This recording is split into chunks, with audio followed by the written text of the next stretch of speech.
Mateo 18:1, leámoslo juntos como lo hacemos y luego pueden tomar asiento. ¿Ya están ahí todos, todas? Lo leemos juntos. Entonces dice así: en aquel tiempo los discípulos vinieron a Jesús diciendo: ¿quién es el mayor en el reino de los cielos? La pregunta es acerca de qué, de quién es el mayor, ¿cierto? Tome asiento, vamos a entrar en la palabra.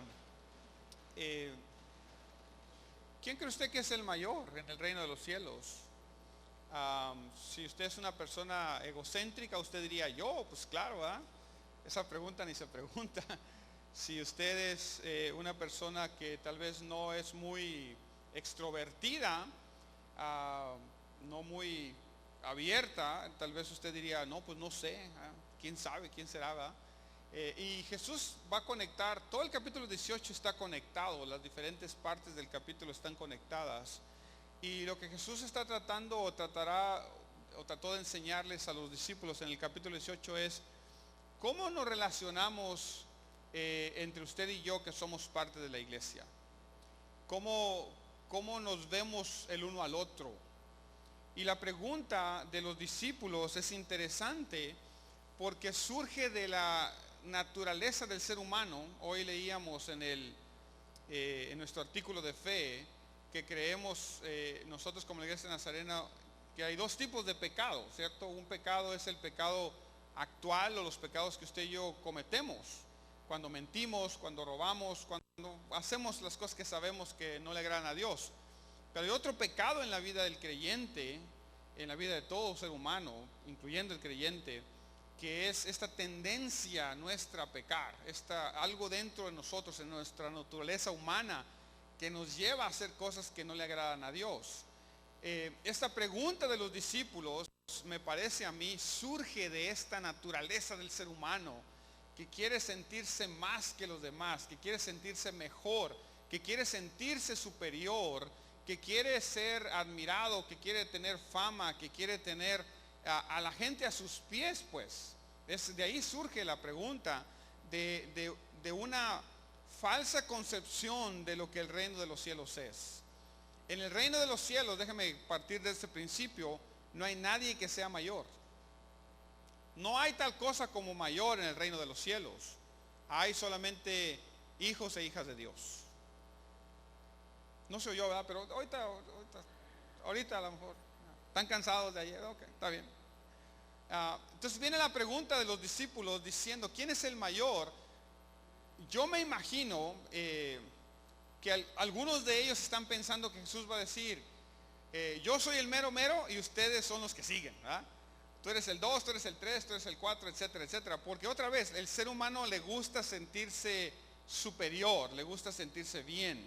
Los psicólogos dicen que una parte de nuestra identidad tiene que ser reafirmada constantemente, y el reafirmar nuestra propia personalidad, nuestra identidad, quienes somos, tiene que ver con sentirnos parte de una sociedad o de un grupo, pero sentirnos una parte íntegra de ese grupo.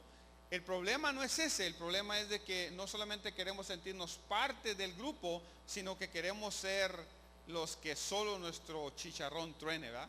Por decirlo muy mexicanamente hablando, o las personas a las cuales todo el mundo nos haga caso, todo el mundo nos obedezca. Ese es el problema, y ahí es cuando se comienza a distorsionar. Veamos lo que dice Jesús acerca de quién es el mayor, qué es la respuesta del Señor.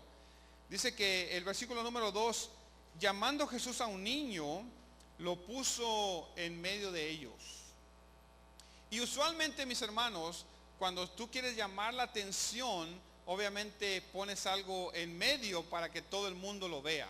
Entonces, ya de entrada, la acción del Señor de poner a un niño en medio de ellos, ya les está diciendo algo que no quieren oír. Porque en nuestra sociedad, los niños son muy valorados, y gracias a Dios por ello. Vivimos en una sociedad donde cada día más y más estamos conscientes que los niños merecen nuestro cariño, nuestro respeto, ¿cierto? Nuestro cuidado. Pero usted sabía que este fenómeno, esta actitud de nosotros hacia los niños es muy reciente. realmente muy reciente. Comenzó como en los 70s. Antes de los 70, si usted vivió antes de los 70, si usted fue niño antes de los 70, especialmente en los 30s, 40s, yo no sé si hay gente que esté tan grande aquí, pero bueno, usted se recordará que en realidad en nuestros países los niños eran casi inexistentes. No sé si usted se acuerda que usted quería entremeterse en la conversación de sus padres y le iba bastante mal. No sé si usted se recuerda de eso, ¿cierto? Te echaban esas miraditas de que o te callas o los dientes van a salir volando, ¿no? No sé, sí. Nuestros padres eran hasta dentistas, ¿no? En cierto momento. Entonces, esta situación de valorar tanto a los niños es relativamente nueva. Tendrá unos 50 años a lo más. Antes de esto, los niños no eran valorados de la misma manera. Yéndonos más atrás, en el primer siglo, en el tiempo del Señor, los niños en realidad pequeñitos, hasta más o menos los 10, 11 años, eran prácticamente inexistentes. Por muchas razones. Una de las principales era porque la mortandad infantil era extremadamente alta. Más del 50, entre el 50 y 60% de los niños que nacían morían antes de los 2 años. El resto, los que sobrevivían, de los 2 a los 5 años, había otra vez muchos niños que morían a esa edad. Los que pasaban de los 5, había una expectativa entre los 5 y los 10 o 11 años a ver si lograban llegar. Entonces ya cuando llegaban a los 10 o a los 11, estos ya la hicieron, ¿verdad? Entonces comenzaban a medio contar.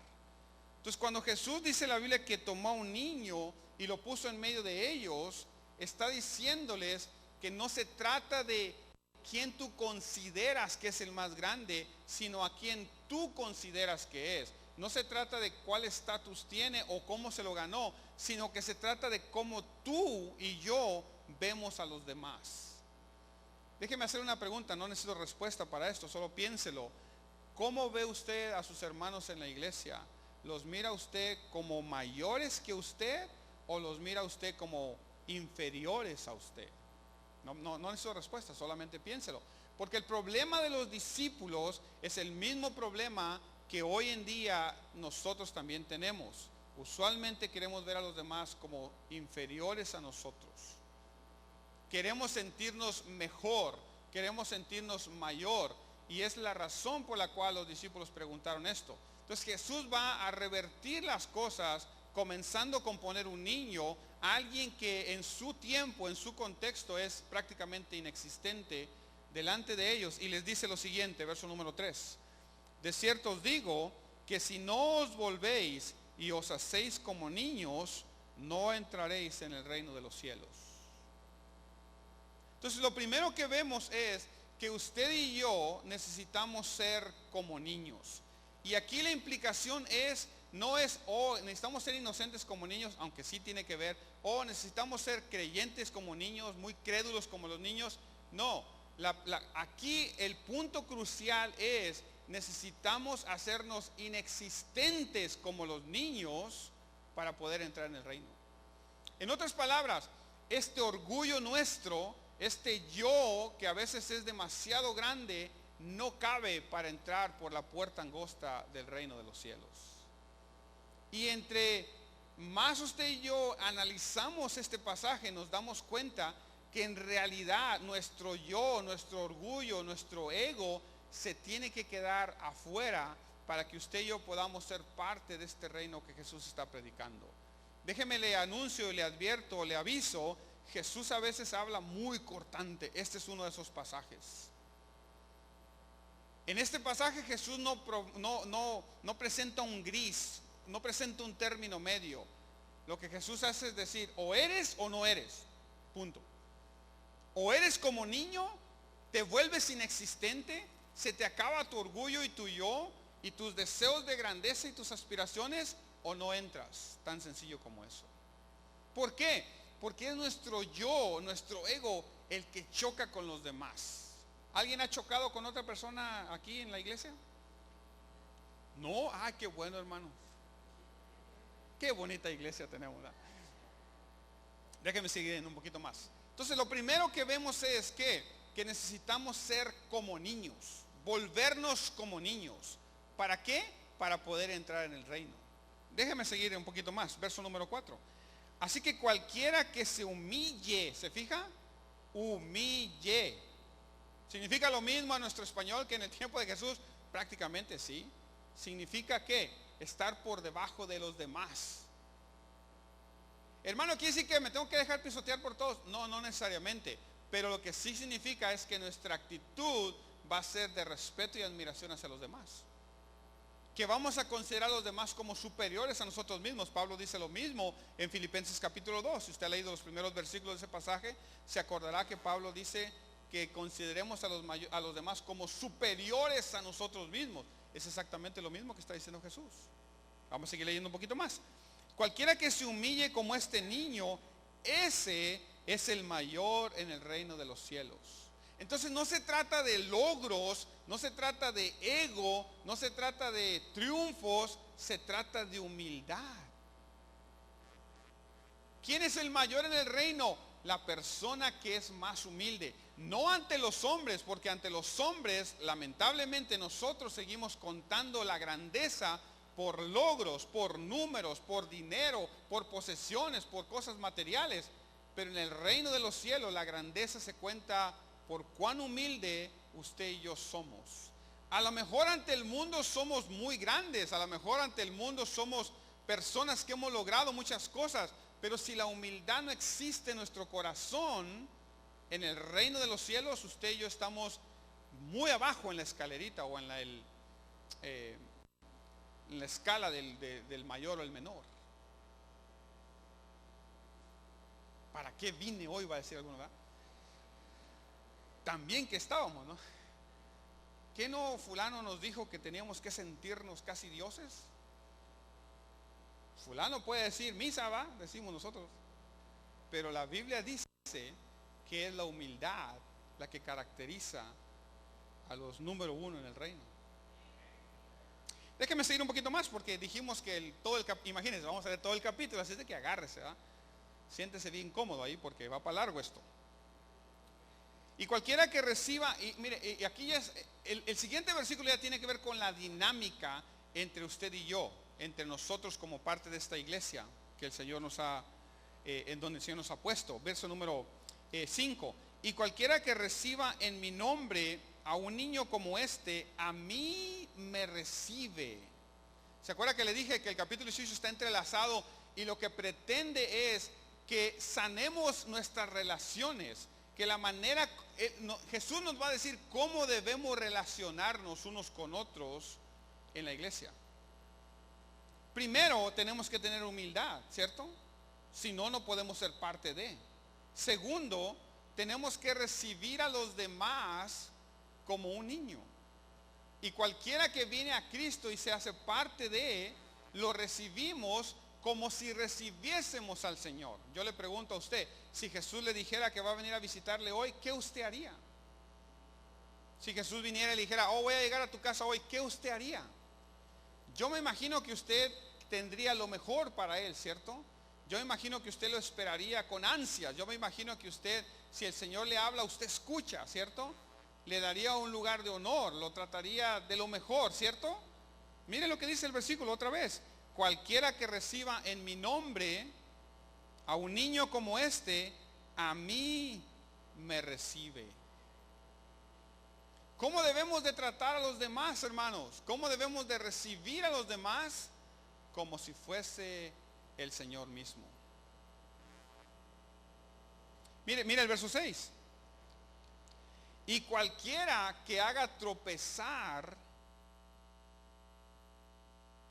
a alguno de esos pequeños que creen en mí, mejor le fuera que se colgase al cuello una piedra de molino, de asno, bastante grande por cierto. No el asno, la piedra, o los dos. ¿Y qué?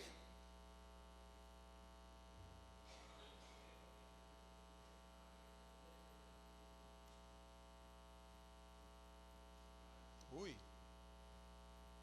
No, pues está malo esto.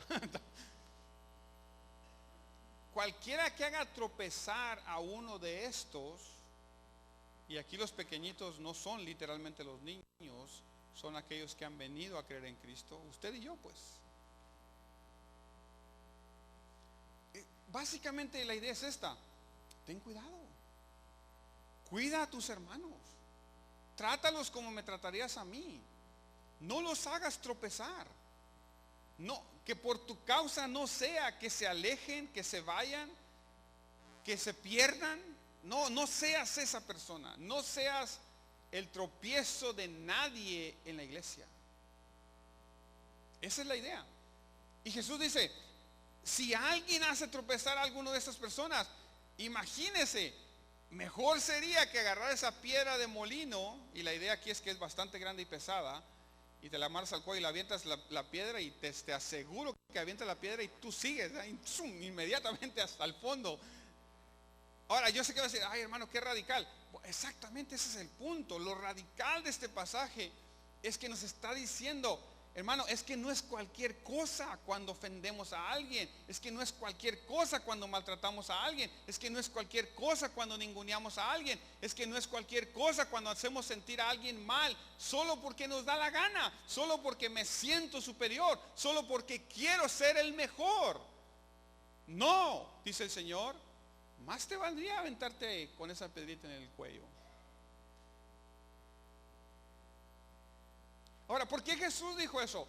Porque sabe nuestra condición. Yo le dije a usted, lo que originó esta plática es la pregunta de los discípulos. Y si usted lee con detenimiento los evangelios, usted se da cuenta que las preguntas de los discípulos suscitan un montón de lecciones de parte del Señor, porque el Señor, cuando le preguntan, ve más allá de la pregunta, cuál es el origen, cuál es la raíz de la pregunta, y quiere corregir la raíz del problema, y la raíz del problema es nuestro yo. Déjame seguir leyendo un poquito más. Verso número 7. Ay del mundo por los tropiezos. Y Jesús está diciendo, la gente afuera que no conoce de Dios, claro que se va a portar mal, claro que los va a dañar, claro que los va a ofender. ¿Qué podemos esperar de alguien que no conoce de Dios?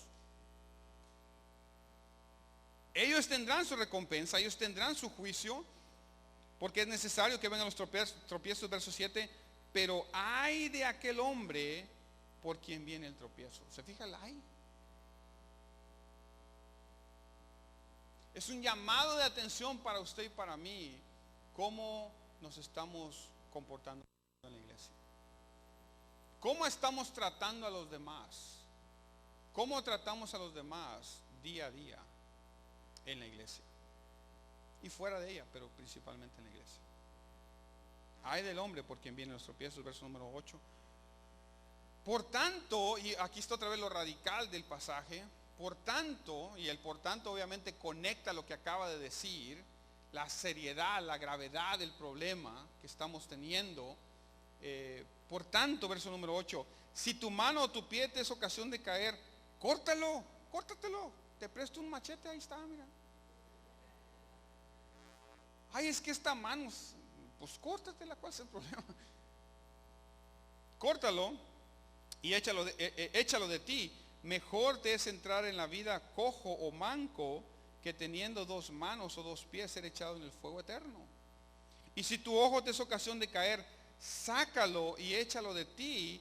Mejor te es entrar con un solo ojo en la vida, que teniendo dos ojos ser echado en el infierno. Se fija, otra vez, hermano, es muy fuerte, muy radical, como que no da chance de equivocarse. Pero ese no es el punto. Lo que trata de decirte es la gravedad de esto, hermano, la situación que tenemos. Tenemos problemas en la iglesia. ¿Por qué? Porque no permitimos que la humildad que Dios nos está pidiendo que tengamos realmente tenga cabida en nuestro corazón. ¿De dónde vienen los pleitos y los problemas en medio nuestro? Porque nuestro yo se interpone a la obra que el Espíritu de Dios quiere hacer. Todavía no termina el pasaje, apenas está comenzando. Es de que para allá vamos.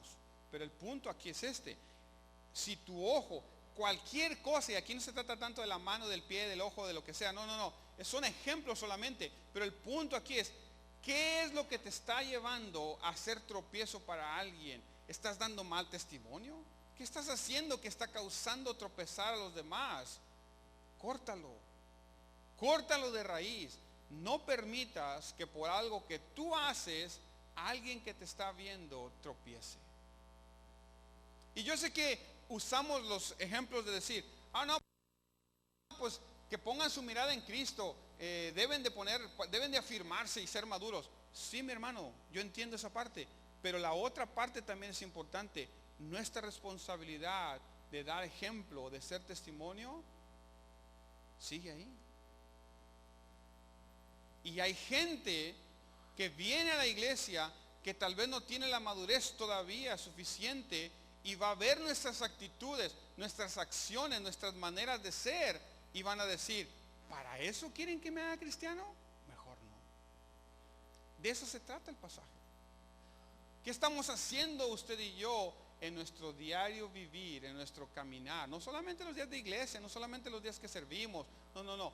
Diario vivir, en nuestro caminar, ¿estamos siendo de ejemplo para alguien o estamos siendo de tropiezo para la gente?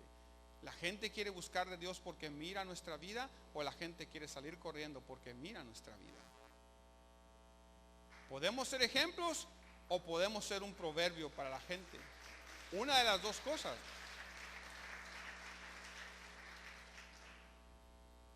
Mire el versículo 10, sigue todavía, es el mismo pasaje, es lo mismo todavía. Mirad que no menospreciéis. ¿Qué significa la palabra menospreciar? Valorar menos. Se fija otra vez esta idea de que me siento mejor, superior, esta idea de que, a mí me dieron el privilegio, yo sé lo que estoy haciendo, yo tengo más años, yo tengo más experiencia. No, hermano, no, hermana, discúlpeme. El ser humilde no tiene nada que ver con los años o los estudios o lo que uno tenga, nada que ver. Se es humilde a pesar de todo eso. Se puede ser humilde a pesar de todo eso. Entonces, el hecho de que alguien menosprecie o mire de menos o piense que la persona o es poca cosa, un ignorante o no sabe lo que usted quiera, ese es el problema principal. Y Jesús dice, mirad que no menospreciéis a uno de estos pequeños, porque os digo que sus ángeles en los cielos ven siempre el rostro de mi Padre que está en los cielos. Y la idea aquí es básicamente porque Dios siempre sabe lo que estás haciendo. Nadie nos vio cuando le hicimos esto, le hicimos aquello. Nadie nos vio cuando tratamos mal a alguien. A lo mejor nadie nos vio, según nosotros, pero la Biblia dice que nuestro Padre que está en los cielos, sí. Y tiene que ver con Él, hermano. Quienes somos en esta vida tiene que ver con Él principalmente antes de que con los demás. Por eso decíamos, a lo mejor ante el mundo alguien es considerado como alguien grande, alguien exitoso, alguien famoso, pero ante Dios es lo que importa. Y estamos hablando de que para que uno sea considerado como importante delante de Dios, necesita tener humildad. Y cuando se es humilde, no se mira a los demás como que son inferiores, no se menosprecia a los demás, sino que se les da el lugar y el valor que cada quien merece. Verso número 11. Porque el Hijo del Hombre ha venido para salvar lo que se había perdido. Nuestra misión como iglesia es que salvar a la gente que necesita a Cristo. Anunciar el evangelio. Pero una de las cosas que suceden a veces es que los metemos por la puerta de enfrente y los sacamos por las puertas de los lados, por nuestras actitudes, por nuestras palabras, por nuestras acciones, por nuestro testimonio. De eso se trata el pasaje.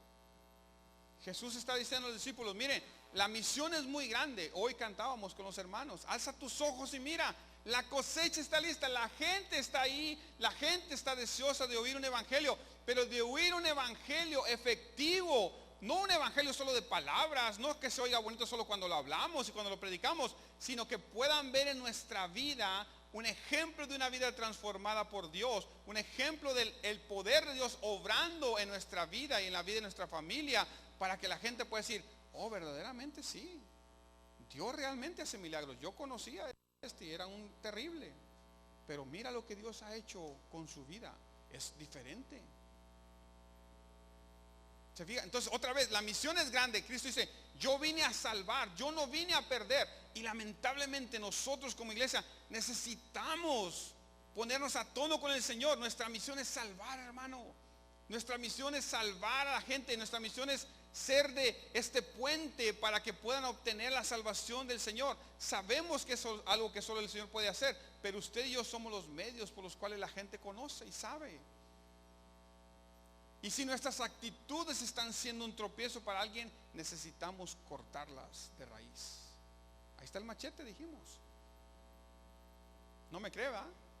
Ahí lo traigo.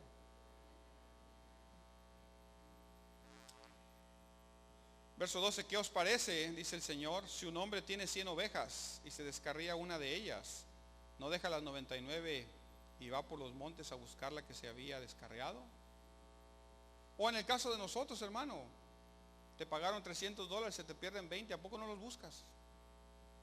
O eres los que dices, no, yo tengo suficiente, no hay problema. O pongámosle 100, ¿verdad? Para que duela más, ¿verdad? Que siempre en la bolsa se siente más el dolor, ¿no? Entonces Cristo dice, si una persona busca un animalito con tanto cuidado y diligencia, ¿cuánto más el Padre no ha hecho hasta lo imposible por traer a la persona a su redil, a la iglesia? Y nosotros a veces descuidadamente los tratamos. ¿Qué no haría eso el Padre? ¿Qué no iría a buscarla hasta que la encuentre? Verso número 14, mire esto. No es la voluntad, léalo conmigo por favor, el 14 ahí todos juntitos. No es la voluntad de vuestro Padre que está en los cielos que se pierda uno de estos pequeños. Entonces, cuando nosotros actuamos de una manera intransigente, ofendemos gente, maltratamos personas y no nos importa, hermano, estamos fuera de la voluntad de Dios. Porque dice la Biblia que no es la voluntad del Padre que nadie se pierda. Es por esa razón que era tan, los ejemplos eran tan radicales. Mejor amárrate una piedra de molino y tírate al mar. Saca el machete y córtate la mano, córtate lo que tengas que cortar, con tal de que no hagas tropezar a alguien. ¿Por qué? Porque no es la voluntad del Padre que nadie se pierda. Es cuestión de actitud, hermano. Es cuestión de cómo vemos a los demás, ¿se fija? Los discípulos quieren saber quién es el mero aquí. ¿Por qué? Porque si Jesús se va, alguien se va a quedar con el puesto. No se trata de puestos aquí, hermanos. Se trata de humildad en el corazón y de ver a los demás como superiores, de respetar a los demás, de ser el pueblo de Dios que Dios nos llamó a ser. Ya me lo acabo, ya voy como a la mitad, ¿ok? No estuvo tan largo al final del cuento, ¿no? Las dos últimas secciones del capítulo están larguitas, pero tienen que ver con lo mismo. La pregunta que tratan de contestar a partir del verso número 15 es, ¿y qué hacemos cuando tenemos problemas? Es como que los discípulos están diciendo, Señor, ya entendimos qué es lo que tenemos que hacer, ya entendimos cómo nos tenemos que tratar, pero aún así, ¿qué hacemos cuando tenemos problemas? ¿Qué hacemos después de que chocamos pues con alguien? Y por eso le pregunté hace un rato atrás si usted en algún momento ha chocado con alguien. Ahí le va la respuesta después del choque, ¿okay? Llamas a la aseguranza y no, ahí les va, ¿okay? Después de chocar con tu hermano, ahí te va. Esta es la respuesta. Verso número 15. Por tanto, otra vez, como no es la voluntad del Padre que nadie se pierda, ¿se acuerda? Estamos de acuerdo, ¿verdad? Por tanto, por esta razón, si tu hermano peca contra ti, y mire, y aquí no se trata de el ofensor, se trata del ofendido. Entonces, si tu hermano te ofende, te hace algo, dice que ¿qué hay que hacer? Ve y repréndele. Eso me gustó, va a decir alguien, ¿verdad? Ahorita le voy a dar su reprendida, ¿no? Y por reprendida entiéndase una buena gritada, ¿verdad? En el parking para que todos oigan, ¿no? Ahora, es lo que Jesús está tratando de decir. No sé, vamos a ver. Porque reprender se oye como que hay que jalarle las orejas, ¿cierto? Así soy, así suena. O por lo menos así lo hemos entendido y usado. Pero vamos a ver si es lo que Jesús pretende, porque después dice algo que es interesante. Dice, ve y repréndele estando tú y él, ¿qué? No es en el parking entonces, hermanos. Solos. ¿Cómo arreglamos los problemas? A solas. Chocamos con alguien, lo arreglamos a solas. Pero alguien puede decir, oh, pero tengo el derecho de reprenderlo porque la Biblia me lo da. Voy a ir a reprenderlo. Oh, espérame, vamos a seguir un poquito más. Primer punto, tú y él solos. Oiga esta frase, hermano. Si te oyere. Entonces, lo primero que hay que pensar es que me oiga. O sea, quiero que me oiga. Quiero que me oiga lo que le tengo que decir. Y luego después termina el versículo diciendo, si te oyere, has ganado a tu hermano. Oh, entonces se trata de ganármelo. No se trata de irle a tirar sus verdades a la cara. No se trata de decirle todo su montón de errores. Se trata de ganárnoslo. Entonces reprender no significa pegarle una gritada o una regañada. Significa hacerle ver sus errores de tal manera que podamos volver a ser hermanos como éramos antes. Se trata de reconstruir relaciones, no de deteriorarlas más. A veces tomamos la otra postura. ¿Por qué? Porque nuestro yo se interpone. ¿Se acuerda que hemos estado hablando del yo hoy? Diciendo quién es el mayor, quién es el más importante. Esto se interpone ¿cuándo? Cuando tratamos de sanar. Y en lugar de sanar un choque que hubo entre dos personas, lo hacemos peor. Lo hacemos peor. Primero porque no seguimos el patrón bíblico y lo primero que hacemos es írselo a decir a medio mundo. Y el patrón bíblico es, ve tú y él a solas. Habla con la persona de tal manera que te escuche lo que sucedió y entienda que lo único que quieres es sanar la relación. Es ganarte a tu hermano. En algún momento se nos olvidó leer este pasaje. Y lo que hicimos en la iglesia es una llamadera de atención, una jaladera de orejas que no sanan relaciones, sino que las dejan peor. Porque por alguna razón nos brincamos del tú y él a solas al siguiente versículo y se nos olvida que el principio fundamental que Jesús está estableciendo es que sanemos relaciones. Ganarnos a nuestro hermano. Aún los versículos que siguen tienen que seguir el mismo principio. Mira lo que sigue. Mas si no te oyere, si después de que intentaste sanarles la relación no funciona, trae contigo a uno o dos para que en boca de dos o tres testigos conste toda palabra. Si no los oyere a ellos, dilo a la iglesia. Y si no, y por iglesia entiendas el liderazgo de la iglesia, no lo testifique de aquí. Hermano, quiero dar gracias a Dios porque le pedí perdón al hermano y no me perdonó. No. La iglesia entienda ese liderazgo. Y si no oyere la iglesia, tenle por gentil y publicano. Este sí me gustó, va a decir alguien, ¿verdad? Si no quiere sanar las relaciones, pues es un incrédulo, es un impío, hijo del diablo, incircunciso. No, hermano, no. Porque el punto de partida era el versículo 14 que decía, ¿qué? ¿Qué decía el 14? Que leímos todos juntos. No es la voluntad del Padre que se pierda. ¿Y sabe por qué este versículo es tan importante? El que acabo de leer ahorita, no el 14, el que acabo de leer de tenle por gentil y publicano.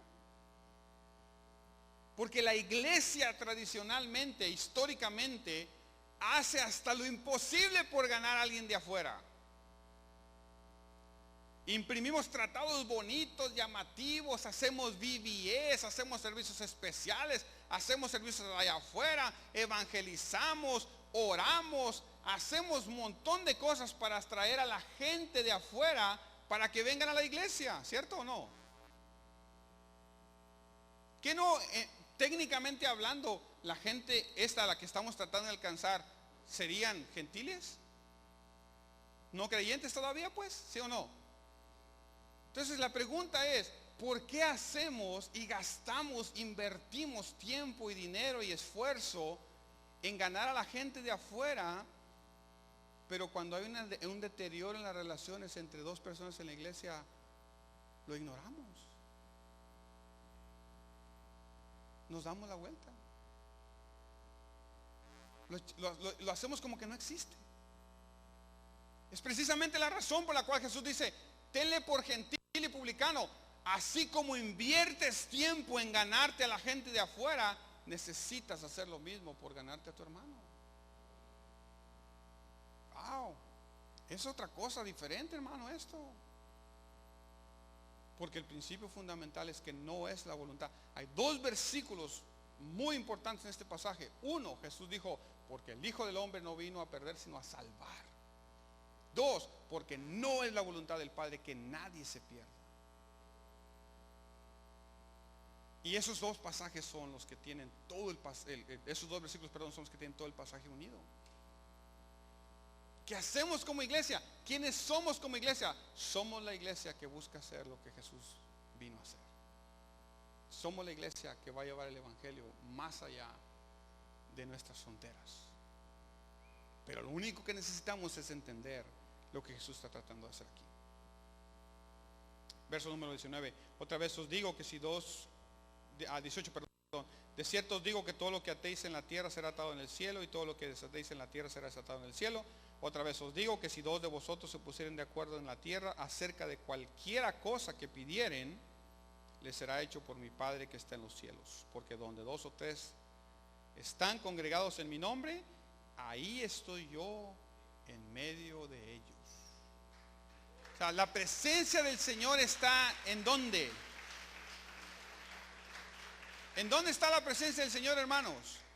De acuerdo con el versículo que vimos, donde estén dos o tres congregados en su nombre. Pero el congregados en su nombre tiene que ser entendido a la luz del pasaje que estamos hablando. No se trata de solo venir a la iglesia porque es domingo. Se trata de congregarnos en su nombre. Se trata de ser el pueblo que Él quiere que seamos. Se trata de vivir a su manera y no a la nuestra. Entonces la presencia del Señor está en medio nuestro. ¿Por qué? Porque habemos mínimo dos o tres congregados en su nombre. Porque habemos un grupo de personas en este lugar que queremos hacer las cosas como Él dice, como Él quiere, a su manera. Eso es congregarse en su nombre, hermanos. Congregarse en su nombre significa que su nombre está sobre nosotros. ¿Sí sabe lo que significa ser la palabra cristiano, cierto? Como Cristo. Cuando te preguntan, ¿eres cristiano? Literalmente están preguntando, ¿eres como Cristo? ¿Qué respondemos usted y yo? Claro que soy cristiano. Pero nuestra respuesta está basada en nuestro entendimiento de la palabra. Cristiano es una etiqueta que nos pusieron porque venimos a esta iglesia. Cuando íbamos a la otra nos decían de otra manera. Pero bíblicamente hablando, cristiano significa alguien como Cristo. Cuando nos pregunten otra vez, ¿eres cristiano? Acordémonos de qué significa como Cristo y acordémonos del pasaje. ¿Qué quiere Cristo? ¿Cómo quiere que viva? ¿Cómo quiere que trate? ¿Cómo quiere que obre ante los demás? Como Cristo.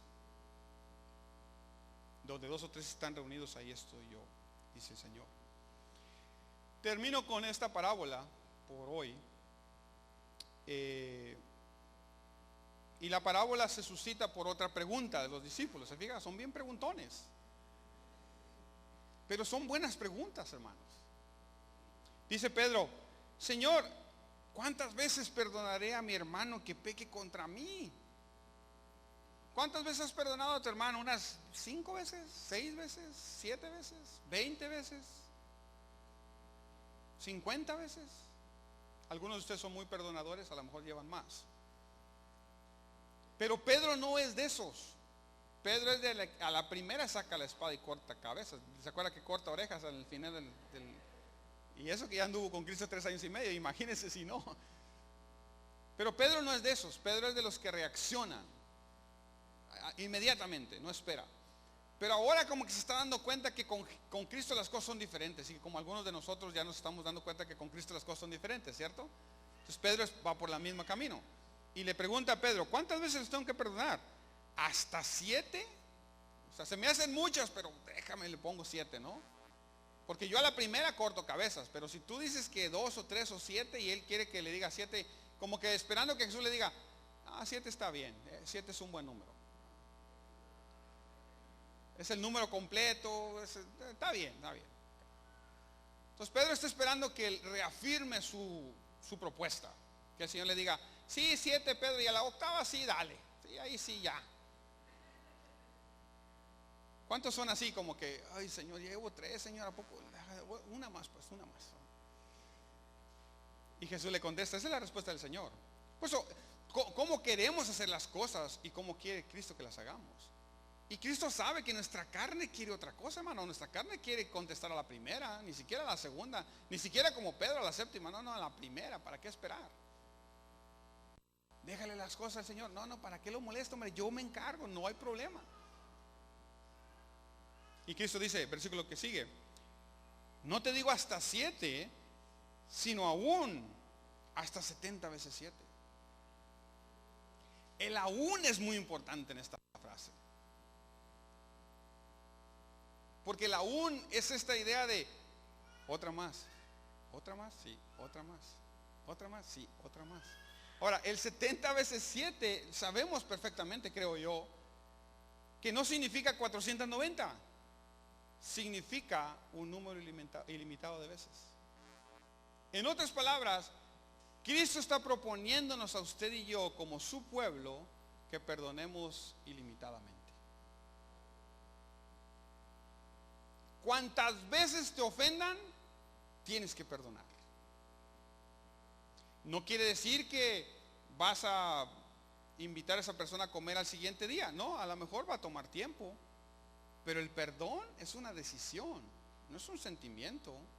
Hay gente que confunde las cosas. Es que yo no siento perdonar. Bueno, nadie te está preguntando si sientes perdonar.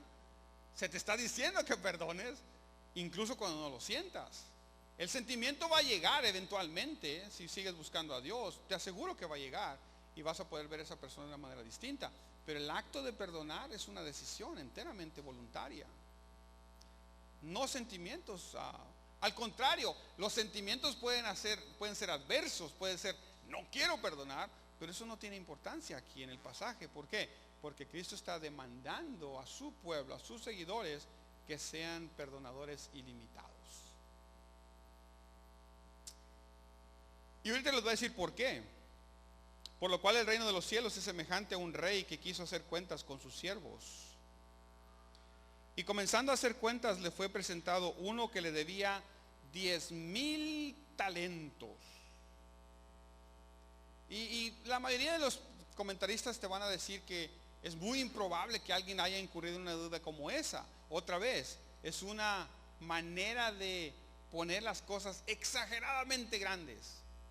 Una persona ganaba un denario al día cuando trabajaban todo un día de trabajo, y estamos hablando de sol a sol, cuando el sol sale y cuando el sol se mete, un denario.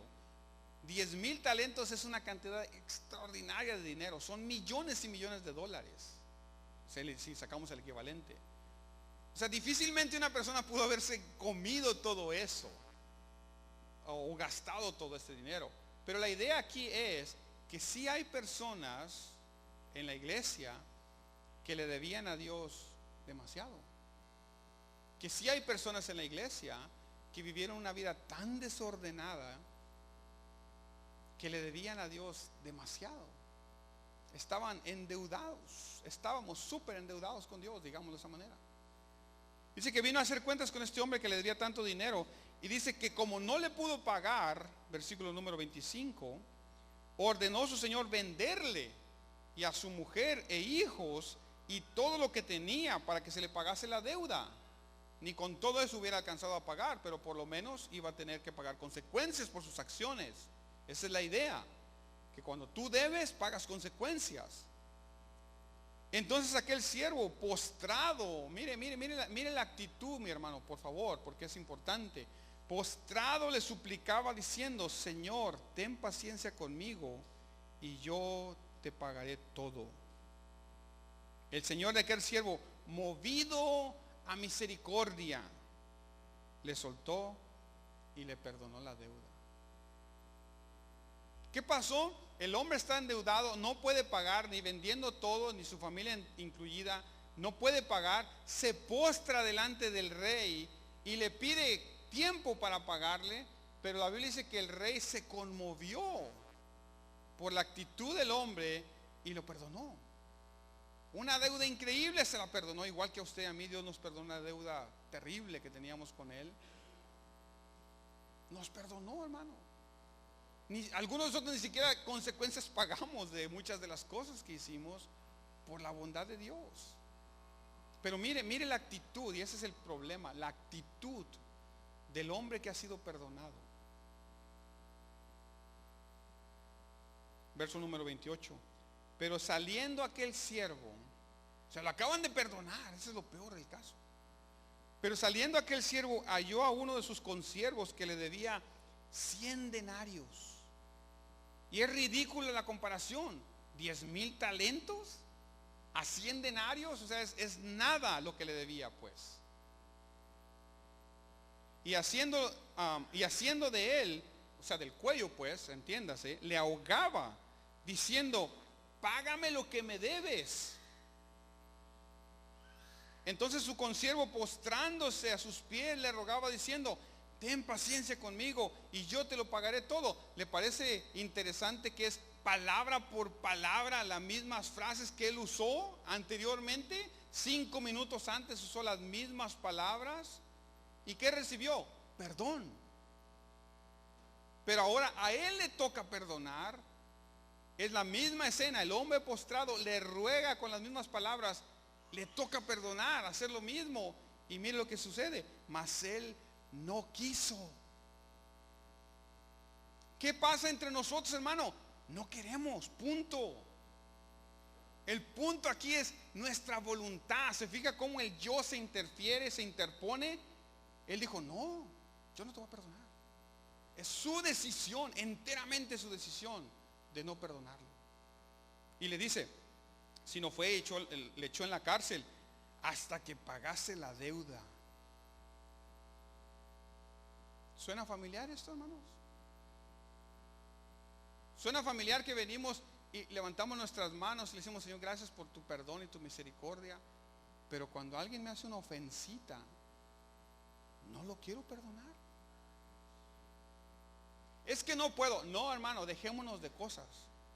No quiero, porque mi yo es demasiado grande y demasiado fuerte y me controla de tal manera que no quiero. El hombre dijo: no quiero. Mira, perdóname. No quiero. La deuda era literalmente insignificante al lado de la deuda de la cual él había sido perdonado, pero no quiso perdonarlo. Y por eso dije, es una enseñanza para usted y para mí. Podemos venir aquí a la iglesia y levantar nuestras manos y agradecerle a Dios y cantarle, alabarle todo lo que queramos, hermanos. Pero si al bajar las manos y al voltear al lado no podemos perdonar al que está al lado, no podemos dejarle pasar la ofensa, hermano, discúlpame, tu levantar de manos anterior no significa nada. O sea, hermano, yo sentí bien bonito. Sí, porque los sentimientos son engañosos. Y así como alguien puede dejarse llevar por sus sentimientos y no perdonar, otra persona puede hacer los sentimientos a un lado y hacer la voluntad de Dios y perdonar. Mire cómo termina el pasaje. Termina feo, se lo advierto. Algunos ya lo leyeron para ver cómo termina, pero bueno. Dice: viendo sus consiervos lo que pasaba, se entristecieron mucho. ¿Y a poco no es cierto que da tristeza, hermano, ver cómo alguien que ha sido perdonado y le han dado tantas cosas, Dios no puede perdonar a alguien por una cosa que le hizo? Da tristeza. Dice que se entristecieron mucho y fueron y refirieron a su señor todo lo que había pasado. Entonces, llamándolo, el Señor le dijo: siervo malvado. Ah, caray, suena feo eso, hermano. Toda aquella deuda te perdoné. Y el toda debería ser con mayúscula. Toda aquella deuda te perdoné. ¿Cuánto me debías? Y te lo perdoné porque me rogaste. ¿No debías tú también tener misericordia de tu consiervo como yo tuve misericordia de ti? ¿No debías de haber hecho lo mismo que hice yo? ¿No debías de buscar la sanidad de la relación en lugar de cobrártelas? Sí te debía, sí te quitó, sí te lo hizo, pero no debías de haber dejado ir, soltado en ese momento en lugar de retenerlo y obligar a que pague lo que hizo. ¿No debiste de haber actuado como yo? Entonces el Señor, enojado, le entregó a sus verdugos hasta que pagase todo lo que debía. Así también mi Padre Celestial hará con vosotros si no perdonáis, oiga esto, de todo corazón cada uno a sus hermanos sus ofensas.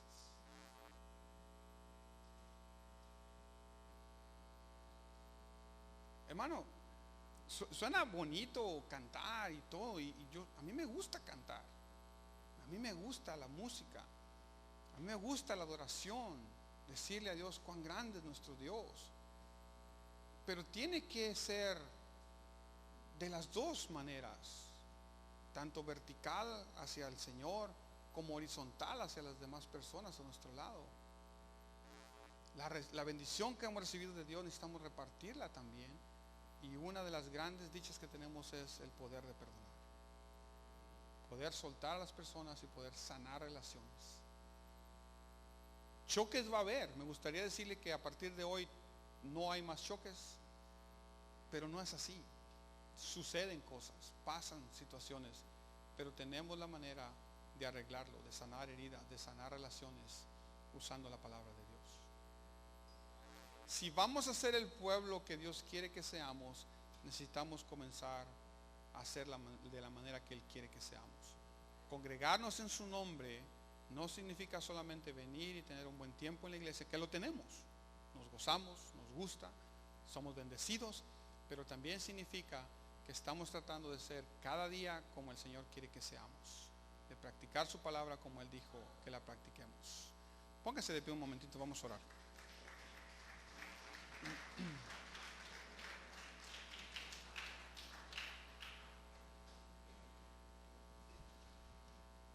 Cuando yo tuve el accidente, yo tengo un tío que está medio loco, ¿eh? Ya no está tanto porque ya está grande de edad, pero cuando estaba más joven era medio loco, ¿no? Y me acuerdo que en el accidente que tuvimos íbamos 5 personas y la única persona que resultó con heridas graves fui yo. Las otras 4 personas siguieron su vida normal, entre comillas, digámoslo, ¿no? Entonces, el accidente ocurrió en enero, mitad de enero más o menos. Entonces, las siguientes semanas, pues yo estuve tiempo en el hospital, rehabilitación, todo lo demás. Pero cuando estaba en la casa, nosotros teníamos una tienda y personas venían y me decían comentarios a veces intrigosos, como suelen pasar a veces, ¿no? De decir, ay muchacho, mira tú aquí encerrado en tu casa y el otro, o sea, la persona que iba manejando, ahí anda como si nada, ahí con la música a todo volumen ahí en la esquina, tomando cervezas y riéndose y mírate a ti. Entonces esa frase era constante, ¿no? Como que era un recordatorio de mírate y míralo, mírate y míralo, mírate y míralo. Y como que en algún momento, yo no estoy hablando, yo no era cristiano en ese tiempo, no conocía de Dios, y como que en algún momento esas palabras las comencé a dejar en mi corazón y comencé a agarrar un cierto enojo y coraje contra la persona. Y me acuerdo que un día viene mi tío, el que está medio loco, y me dice, estábamos él y yo solos, y me dice, ¿sabes qué? Estoy planeando hacer algo y me voy a desaparecer, porque tenía sus cosas el hombre, ¿no? Y me dice, pero quería preguntarte algo, pero quiero que me contestes la verdad. Le dije, dime. Me dijo, yo me pienso ir, me voy a desaparecer. Pero antes de que me vaya, lo voy a desaparecer. Al muchacho, pues, al otro, ¿no? Dice, lo voy a desaparecer porque ya me cansó verlo y verte a ti, como te veo y verlo a él. Y yo me acuerdo que con todo el enojo que sentía, tenía ganas de decirle, oh sí, dale. Pero me acuerdo que le dije, no, ese no es tu problema, es mío.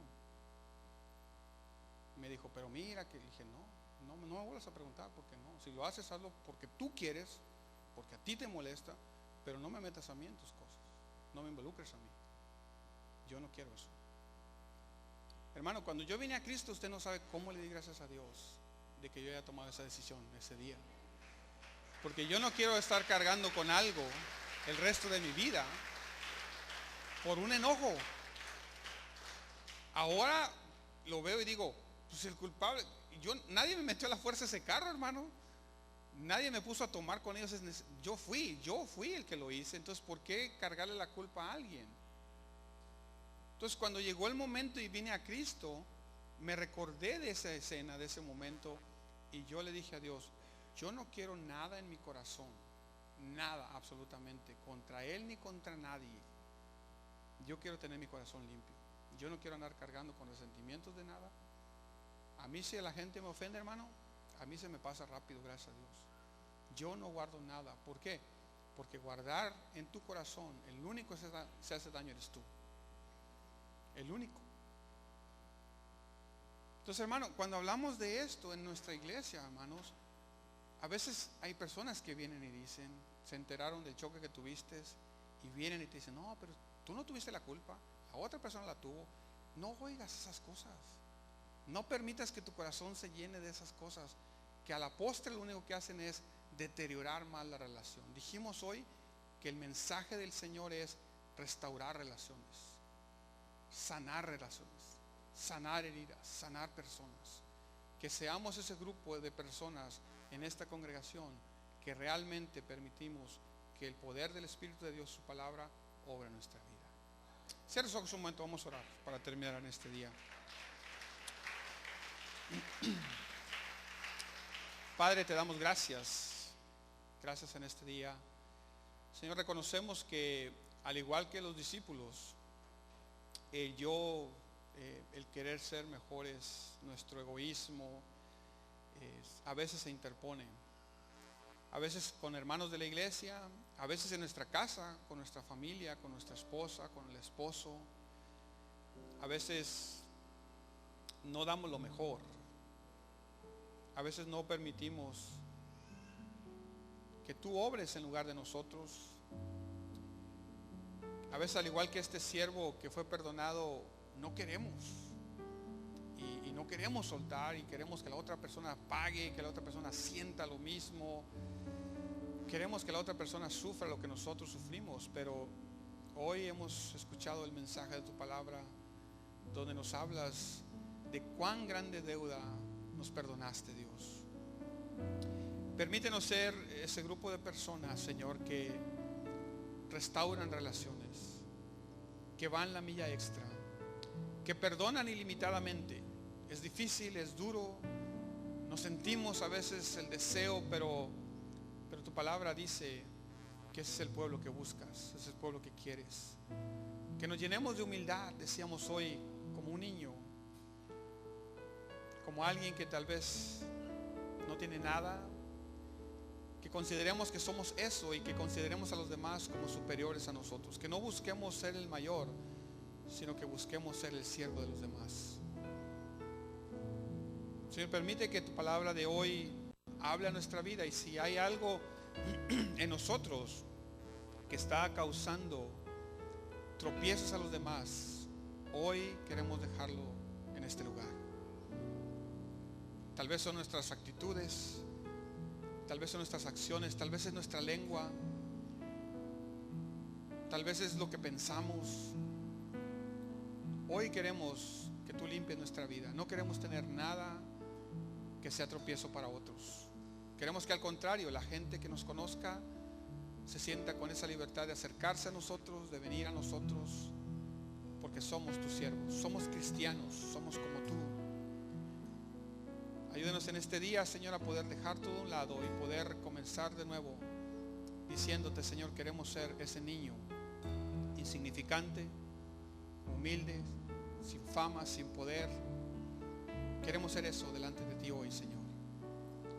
Te doy gracias porque yo sé que tu presencia está en este lugar, tu Espíritu Santo está en este lugar. Y te pido, Señor, que tú obres, que tú toques nuestro corazón, que tú sanes nuestro corazón hoy. Señor, tal vez hay alguien aquí que es la persona ofendida, pero hoy hablamos del ofendido. Hoy hablamos del ofendido que toma el paso de fe, de obediencia, de decir, yo quiero ganarme a mi hermano, yo quiero restaurar relaciones. No es avergonzar a nadie, no es echarle en cara a la gente sus errores, sus defectos. Es sanar heridas, es restaurar relaciones. Gracias por ello, Señor. Te pido que tu iglesia de Lingo Grace sea esa iglesia donde se restaura y se sana el corazón. Gracias nuevamente. Nuestro hermano Carlos está por acá ya. Sí, gracias. Si nuestros hermanos pueden ministrarnos con un canto de adoración. Pero ahí donde usted está, yo solamente quiero hacer una oración final, y después nuestros hermanos van a estar ministrándonos con un canto. Pero quiero hacer una oración. Si usted está en este lugar y el mensaje tocó su vida de alguna manera, y a usted le gustaría que Dios hiciera algo en usted hoy, usted quiere que Dios cambie algo en su vida, tal vez sea su actitud, sus palabras, ahí donde estás, levanta tu mano. Yo quisiera orar por ti. Me gustaría orar por ti. Levanta tu mano ahí donde estás. Yo quiero orar por ti y vamos a permitirle al Espíritu de Dios que obre en esa área en específico. Si son 2 o 3, no importa, pero que obre en esa área en este día, porque queremos ser diferentes. Queremos salir de este lugar no como hemos venido, sino queremos salir de este lugar renovados, transformados y cambiados por la obra del Espíritu de Dios.